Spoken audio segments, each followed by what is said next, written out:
bigay ng akap. Akap dito, akap doon. Puro akap. Hindi po yan ang gawain ng House of Representatives. Nalulunod na tayo sa corruption. Magkano ang ginagasta ng ating bansa araw-araw? Magkano? How much does this country spend every day? Do you have an idea? 15.8 billion pesos every day. Magkano naman ang ating kinikita araw-araw? 11.7 billion pesos. So gumagasta tayo ng mas marami kaysa sa kinikita natin. Anong deficit? 4.1 billion pesos.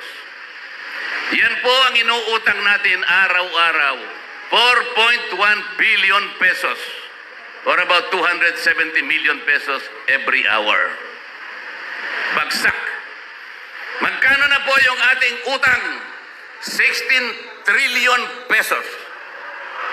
16 trillion pesos. Bigay ng akap. Akap dito, akap doon. Puro akap.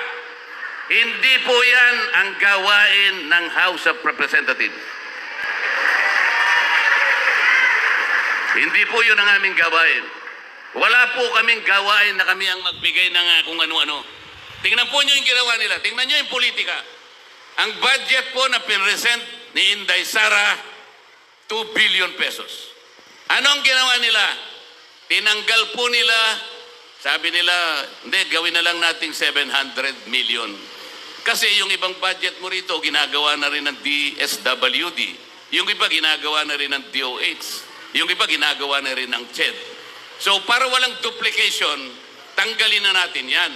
700 na lang ang budget mo, Madam Vice President. Pero tingnan mo, sila nang namimigay sa binibigay ng DSWD. Akap dito, akap doon, puro akap, puro akap.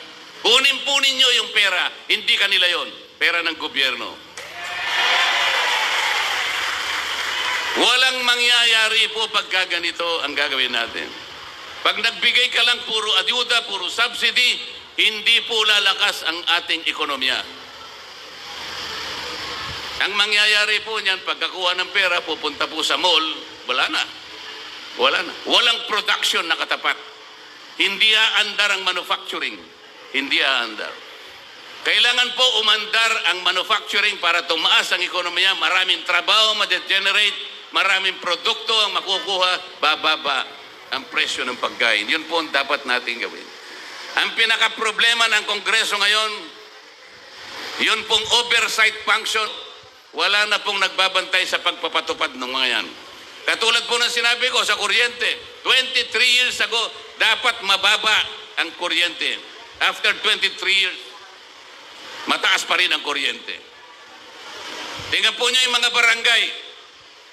Ilan ang barangay sa buong Pilipinas? Ilang bilang po? 42,000 barangays in this country. Ilang porsyento po ng 42,000 barangays ang nakatitindig sa sariling paa? How many percent are self-reliant?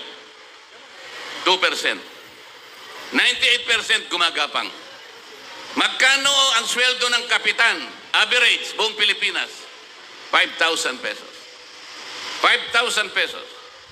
Sa ibang affluent barangays, 38,000 pesos. Hindi magkakapareho. Magkano ang tanod? 800 pesos a month. Paano mabubuhay ang tanod? 800 pesos a month. 24/7 ang trabaho.